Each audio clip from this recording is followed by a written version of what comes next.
progresser sur une sangle molle qui va être dynamique au-dessus du sol, au-dessus du vide, au-dessus de l'eau ou toute autre variante dans le style. L'idée c'est vraiment de marcher sur une sangle qui va se différencier du câble utilisé par les funambules du fait qu'elle est dynamique, elle va bouger.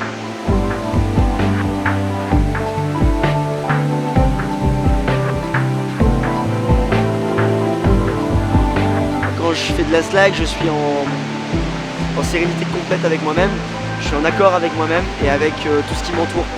C'est le bonheur que j'y trouve.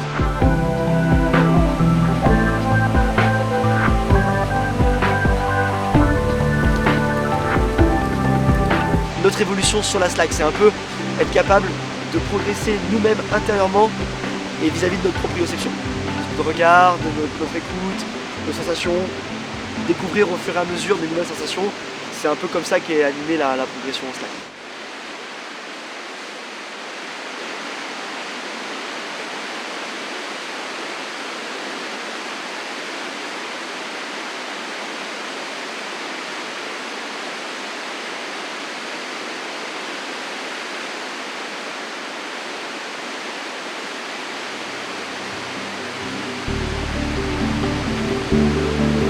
En termes de sensations, c'est plutôt la peur du vide, l'adrénaline, qui va m'appeler, quoi. C'est un peu de la liberté, c'est un peu le fait d'être là où tu ne dois pas être et d'y être quand même. Le vide en highline, c'est un vide particulier, c'est un vide non contrôlé.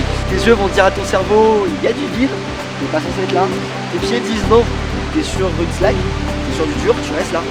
C'est ce problème-là qui crée le vertige.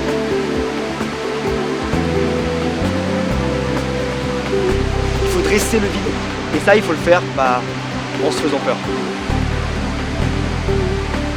Le plaisir est là, d'aller tâter le danger, d'aller chercher.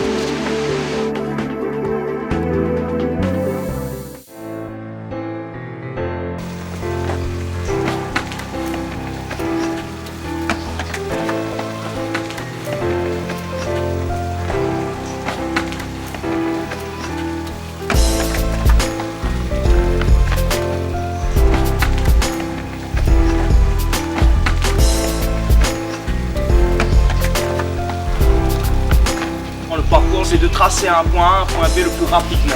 On grimpe, on saute, on utilise ses bras, ses jambes. Les sensations que je ressens quand je pratique le parcours, déjà c'est une sensation de liberté puisque je passe là où presque personne ne passe en général. Et c'est une sensation d'adrénaline aussi parce que c'est beaucoup ce qu'on recherche. C'est un sport qui canalise beaucoup, on a besoin beaucoup de concentration, beaucoup d'entraide aussi, on va dire, parce qu'on ne va pas faire un saut tout seul quand on est sur un toit. Vu qu'on est un groupe, il y a toujours quelqu'un qui est là pour nous accompagner, pour nous encourager, même pour nous suivre des fois. Et c'est ce qui nous a permis de voir que même issus de quartiers, on va dire, qui manquent de moyens, on est capable de s'entraider et voilà, quoi, de s'en sortir. Avant de faire un saut, avant de faire quoi que ce soit, c'est des heures et des heures d'entraînement.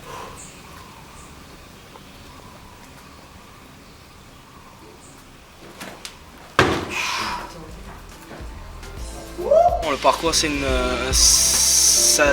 mentalement, ça peut t'aider à avancer dans la vie, quoi, parce que c'est exactement comme les choses de la vie, tu auras des barrières et quand tu le veux, avec le temps qu'il faudra, tu pourras pas franchir cette barrière. Peut-être pas maintenant, mais dans les années à venir, tu pourras la franchir parce que voilà, tu as accumulé plus de choses, plus de vécu, etc. Donc c'est à peu près le même chemin que la vie, on va dire.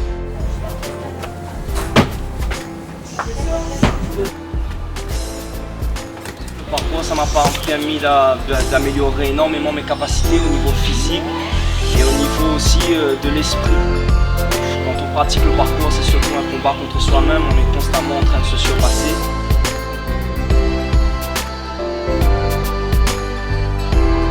Les risques, ils sont partout. On peut tomber dans le parcours comme quelqu'un peut tomber en sortant de sa baignoire ou quelque chose comme ça. C'est juste qu'il faut beaucoup d'entraînement avant de pratiquer un mouvement, beaucoup de répétitions et voilà, et ça vient tout seul après.